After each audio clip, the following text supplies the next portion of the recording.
Hello, everybody. Wave 3 meteorologist Brian Good. It's titled Snow Top, but really there's not a whole lot of snow really to talk about, but we'll break it down for you here in a few moments. Filling in for Christy Dutton this morning, who's been feeling under the weather today. Hopefully she's back tomorrow. Get well, Christy. Everybody's been feeling the crud lately, the Ohio Valley crud, and it's been difficult, especially we get this time of year when we start to see trees budding out, and they already are doing so pollen counts about to go back up. At least, though, it is nice weather outside. Let's talk about that first before we get into the bad news. All right, 46 as of this taping. This will be at 10 o'clock Eastern time this morning. So we're on our way to the 50s here in the next hour or two, and then 60s later on for this afternoon. You see, got a boundary here off to the north, and that could be a factor for us. This is the storm we're going to be watching, though, that is going to move in as we head into the day on Tuesday night into Wednesday. At the same time, you see these showers breaking out in Texas. That's the southerly flow that's kicking in. We'll really enjoy the benefit of that tomorrow. But these two are going to meet up and phase, that's what we call that, and then collide together over areas of West Virginia. And that is going to create one heck of a snow event for the I-70 corridor and some thunderstorms on the south end. And for us, we'll just get some backlash snow showers. Not a big ordeal out of this one for it passing through. And here's the latest on our in-house model, and it's got a pretty good idea. You'll see how the two systems here will merge from Texas and the one off to the north. You see how they'll come together real fast late tomorrow night and early on Wednesday and form a more organized storm.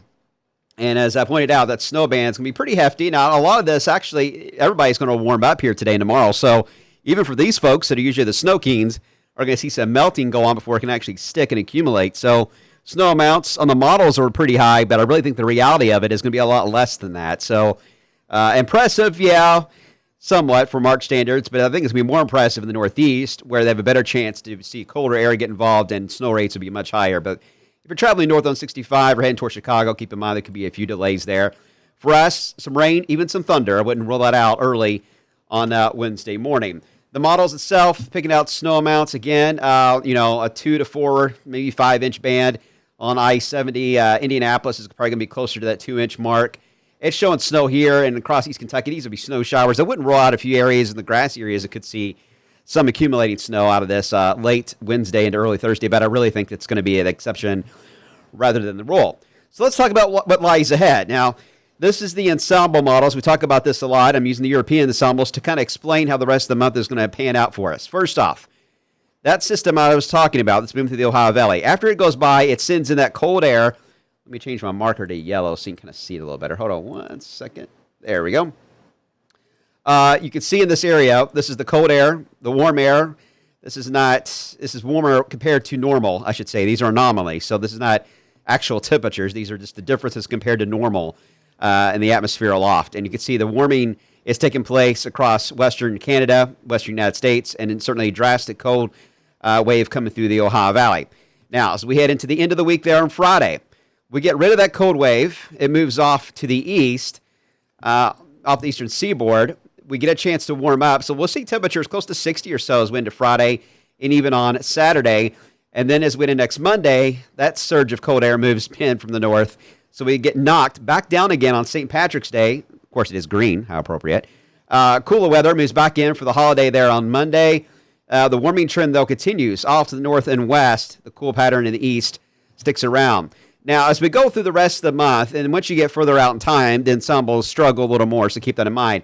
But the models do certainly agree that there's going to be a trend here of colder than normal in this part of the country through the rest of the month and probably into April. But what I think we'll end up having, and the signals are showing this across the Eastern Pacific, as we're going to start to see more of a flat jet stream develop. More Pacific air will get involved. The Arctic air eventually will be cut off as we head into the month of April, certainly, and we'll get more just general cold waves that we get out of Canada, nothing too extreme, and pretty active. If this jet does flatten out, we're going to see storm after storm after storm move through here, so it could be a very stormy April with several showers moving through and thunderstorm waves, and even some flooding risk could increase for the month of April if that trend continues. But I'll show you that because the snow lovers, there's still some of you out there, they're still waiting for a big snow, and really, you're not going to get a big snow in the long-term models. Big snows in March and April usually are not showing up within 36 to 48 hours before it actually develops. And suddenly the model will show a big snow, and then everybody reacts and freaks out. This is the way it's always been in this area because details to bring snow in March and April are so minuscule to get these details to line up just right that it doesn't happen very often. So you really your models are not going to show a snow scenario until we get really, really close. And at that point, it's even doubtful if that will even take place. But the good news, as I mentioned before, snow in March and April is usually a wet snow and is manageable and doesn't cause as many headaches as it does in the middle of wintertime when it freezes over for days on end. So I would not rule out more snow. Of course, we got a chance here Wednesday. We got a chance probably St. Patrick's Day, probably a chance for rain to snow. And I wouldn't rule it out even through April. A lot of you have been asking, when is it going to warm up and just stay warm? I think we're looking at likely after Thunder, which Thunder is April 12th this year.